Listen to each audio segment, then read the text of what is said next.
Turismo en nuestro espacio de servicio público. Cada semana nos gusta contar con un colaborador, con un profesional en alguna materia, pues administrador de finca, algún doctor, psicólogos y, por supuesto, también abogados. Tenemos ya a nuestro amigo colaborador, Gustavo Ramírez. Gustavo, buenas tardes. Hola, Diego, ¿qué tal? Buenas Nuestro tardes. abogado de confianza. Ya de la casa. Hombre, de la casa. De la casa. Tenemos una serie de preguntas, de dudas que nos han planteado nuestros espectadores. Ya os adelanto que la semana que viene estará aquí con nosotros Alejandro Pestaña, administrador de fincas.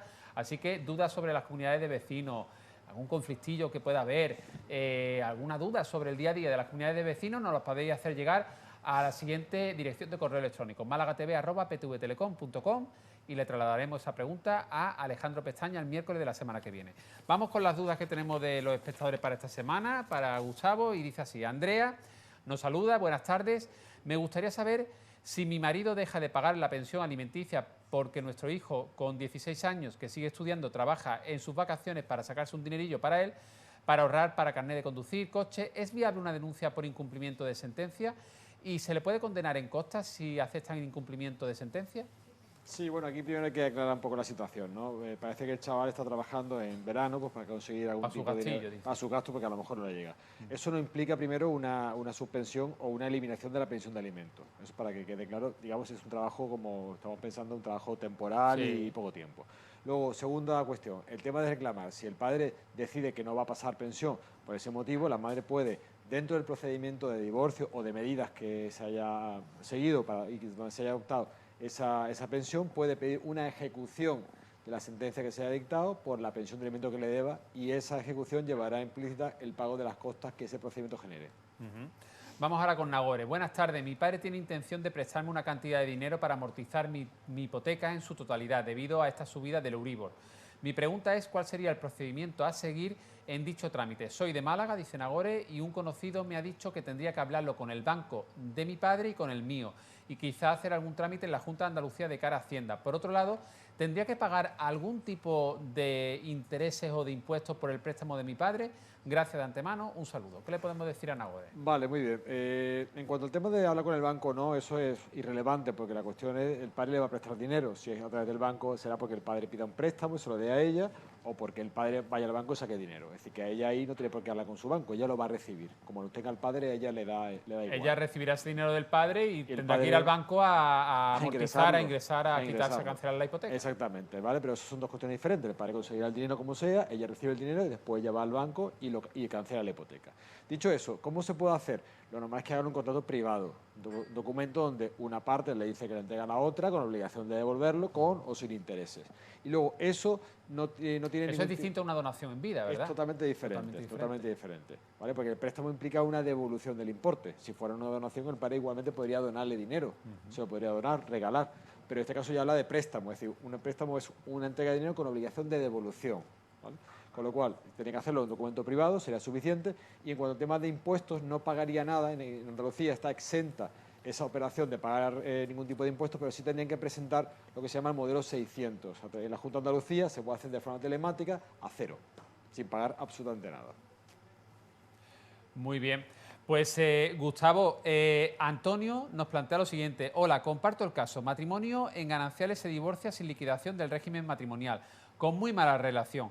El uso de la vivienda ganancial se concede la madre y los niños. En la vivienda hay una caja fuerte y solo el exmarido tiene la llave y la contraseña. El exmarido le dice a la mujer que le dé acceso a la caja fuerte para abrirla y llevarse sus cosas. La mujer le dice que no, que le entregue la llave y contraseña y que ella la abre y le da sus cosas, que en casa no va a poder entrar. Mi pregunta es si la mujer puede llamar a un cerrajero, abrirla y darle sus cosas, o cometería algún acto ilícito. Bueno, aquí se mezclan bastantes cosas. En primer lugar, la vivienda es de ambos, con lo cual la caja fuerte es de ambos y ella en principio podría abrirla, con llave o sin llave. Ella puede llamar a un cerrajero porque ella realmente es propietaria de la caja fuerte. Eso para empezar.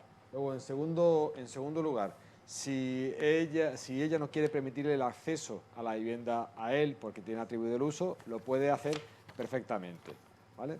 Luego, la tercera cuestión sería, ¿ella puede abrirlo y entregar las cosas? Lo puede hacer. El problema es que si efectivamente ella abre algo que no debe, una publicidad, una documentación privada, o se queda con algo que no debe, puede cometer algún tipo de ilícito, es decir, o bien una violación de la privacidad de él en cuanto a las comunicaciones o su correo que pueda tener allí, o bien que se quede con algo que le pertenece. ¿Cuál es el problema? El problema es un tema de prueba. No es el primer caso de una caja fuerte que en un procedimiento de crisis matrimonial está en la vivienda y hay objetos dentro y esos objetos desaparecen. Uno o una dice que había algo dentro y el otro o la otra dice que no había nada. Entonces, ¿qué es lo más correcto? Obviamente que, como él no puede entrar, que haga una petición a través del juzgado donde esté ese procedimiento de divorcio, que diga específicamente qué quiere recuperar y que pida al juez autorización para que se le entreguen esos objetos de su propiedad.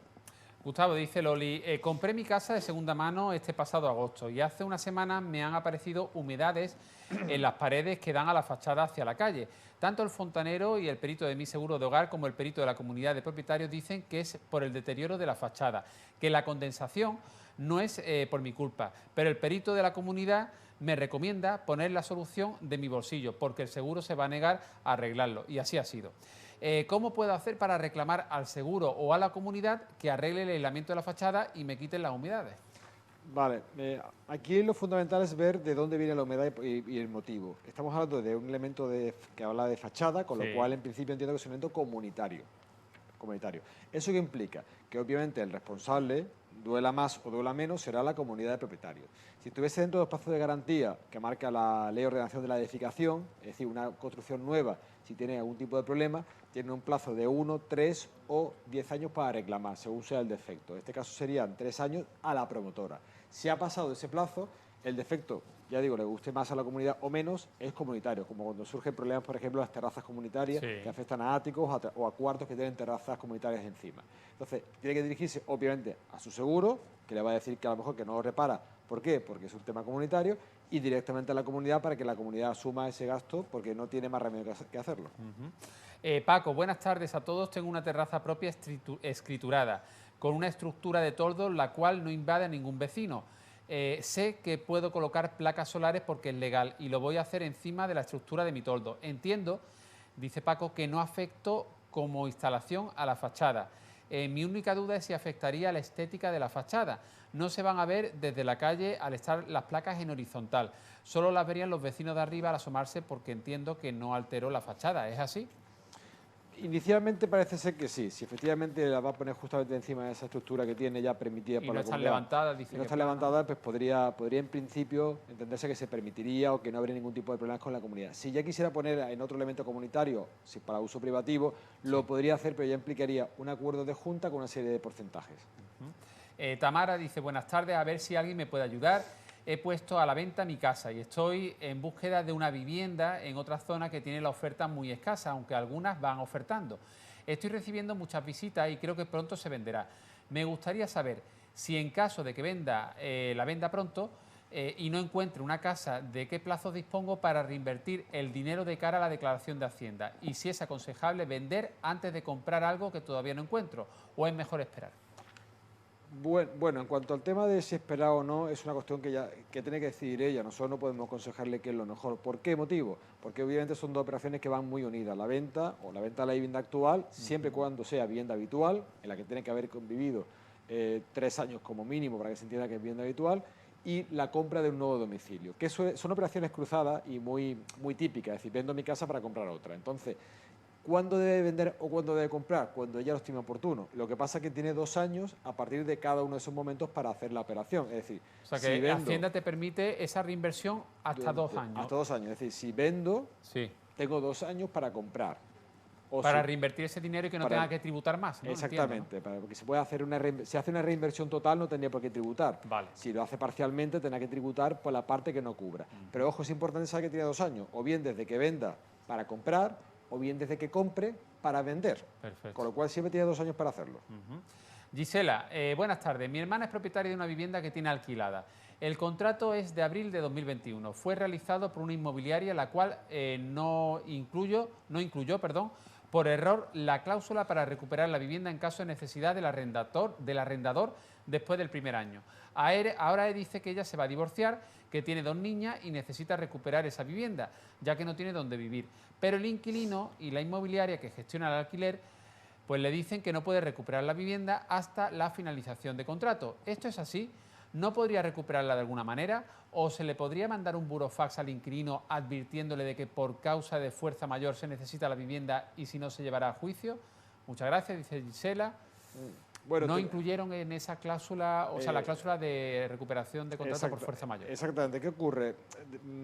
Me encuentro muchas veces con situaciones como esta donde hay un cambio de normativa, porque, no sé, nuestro legislador tiene una gran facilidad para cambiar las leyes, a veces con buen criterio y otras veces con un criterio que realmente no sabemos qué está buscando, ¿no? Entonces, este es uno de esos supuestos, por lo menos bajo mi punto de vista, con total respeto, porque hasta marzo del año 2019, aun cuando no se pusiera en el contrato esa posibilidad de recuperar la vivienda, el propietario podría decirle, pasado el año, oye, necesito la vivienda para mí, para mi cónyuge, porque nos hemos divorciado, para que se quede con los hijos, o para mis hijos o adoptados. Siempre tiene que ser familiar directo, ¿no? O para el propietario, o para cónyuge, en caso de divorcio, o para hijos o adoptados, ¿no? Efectivamente, sí. Se llama primera línea de consanguinidad, o adoptados. ¿Cuál es el problema? Que a partir de marzo del año 2019, el legislador introdujo una modificación en el artículo que regula esta posibilidad y dijo básicamente que tenía que estar recogido expresamente en el contrato. ¿Qué ocurre? Que si no está recogido en el contrato, no se ha tenido esa prevención, no tiene esa facultad, y si no tiene esa facultad, por mucho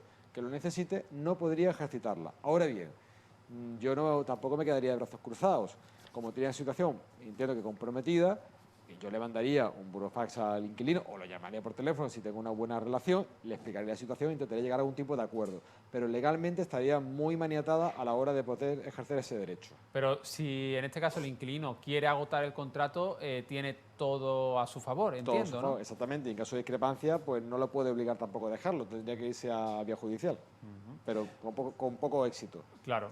Bueno, vamos ahora con Amparo. Dice, hola, el padre de mi hijo falleció hace más de 2 años y ahora se va a vender un piso que la mitad es de mi hijo y me han dicho que acepte la herencia en beneficio de inventario por si hubiera deudas. ¿Me pueden explicar qué hacer y cómo? Vale, es una cosa que no todo el mundo conoce, que la es como figura esa de herencia la figura a beneficio de inventario. ¿Qué significa eso? Que yo puedo aceptar una herencia, pero diciendo que responderé de posibles deudas que me pueda encontrar hasta lo que reciba de herencia. Es decir, si recibo 3 de herencia y tengo 4 de deuda de esa misma herencia, solo respondo con 3. Si no se hace esa mención a la hora, por ejemplo, de aceptar la herencia, tengo la situación siguiente, que es que si heredo algo por 3, pero heredo también deudas por 5, tengo que responder con mi patrimonio hasta esos 2 que me faltarían. O sea que esta figura de acepto herencia a beneficio de inventario, estaríamos protegiendo nuestro patrimonio antes de esa herencia. Exactamente. ¿Qué ocurre? Que tienes que hacerlo en un periodo determinado, bien cuando se acepte la herencia, o bien dice el Código Civil que hay que hacerlo en los 30 días siguientes a que yo tenga disposición del patrimonio de la herencia. Esto es importante, los plazos, a ver. Exactamente. Vamos a repetirlo para que quede claro. Exactamente. Entonces, es decir, que o bien cuando acepte la herencia lo pongo ahí, o si no, cuando soy poseedor de esa herencia, es decir, dispongo de la misma y ejerzo como heredero cuando no lo haya aceptado, tengo 30 días para ir a notaría y comunicar al notario que quiero aceptar la beneficio de inventario y hacer lo que se llama un inventario del patrimonio que voy a recibir con llamada a los posibles acreedores y legatarios. Es decir, legatarios son aquellas personas que van a recibir algún tipo de bien de la herencia. Por ejemplo, el testamento se dice, dejo como legado a fulanito pues mi casa, sí, o la casa no sé cuántos, o 10.000 euros. Hay que llamarlos a todos y hacer un inventario para comprobar si efectivamente estoy recibiendo un saldo positivo o bien un saldo negativo. Una pregunta, Gustavo, si por ejemplo recibimos esa herencia, a priori pensamos que esa herencia va libre de cargas y ahora aparece un acreedor, alguien al que se le debe dinero, ¿sí?, y al que el fallecido o la fallecida le debía dinero. Nosotros podemos, a posteriori de haber aceptado esa herencia y teniendo conocimiento ya de esa deuda que nos acaban de comunicar, acogernos a esa figura? No, tenemos que hacerlo antes, es decir, no sea a posteriori. O sea que si, por ejemplo, heredamos, no hemos contemplado esa opción y nos comunican de una manera oficial que hay una deuda, ya no podemos acoger a lo de... Exactamente. De hecho, me pasó hace poco, tuve el tema de una herencia, tramitamos la herencia de una persona para su sobrino y a los cuantos meses la Seguridad Social comunicó que había que hacer una devolución de un importe que el fallecido había recibido en vida por una prestación que era incorrecta. Y le reclamó a los herederos la devolución del importe que el fallecido tendría que haber devuelto al haber recibido esa prestación de forma inadecuada, con lo cual ha tenido que devolverla. Bueno, pues los plazos muchas veces son muy importantes y no hay que dejarlo para última hora, ¿verdad? Exactamente. Oye, Gustavo, si nuestros espectadores quieren ponerse en contacto contigo para plantearte algún caso ya con más tiempo, con más detenimiento o incluso algún tema para que tratemos a fondo aquí en el programa, ¿cómo pueden hacer? Bueno, pues pueden contactar conmigo a través de la asesoría ASEGA, en Alameda de Capuchino número 91, donde estamos varios profesionales que nos dedicamos a distintas ramas, tanto fiscal como legal y también laboral. Y el teléfono es el 952 65 28 74. Pues muchas gracias, Gustavo Ramírez. Nos vemos aproximadamente en un mes aquí en Málaga TV, ¿vale? Perfecto. Muchas gracias y recordar que la semana que viene, el miércoles, tendremos en servicio público a nuestro administrador de fincas, Alejandro Pestaña, y que podréis mandar desde ya vuestras preguntas, vuestras dudas a málagatv@ptvtelecom.com.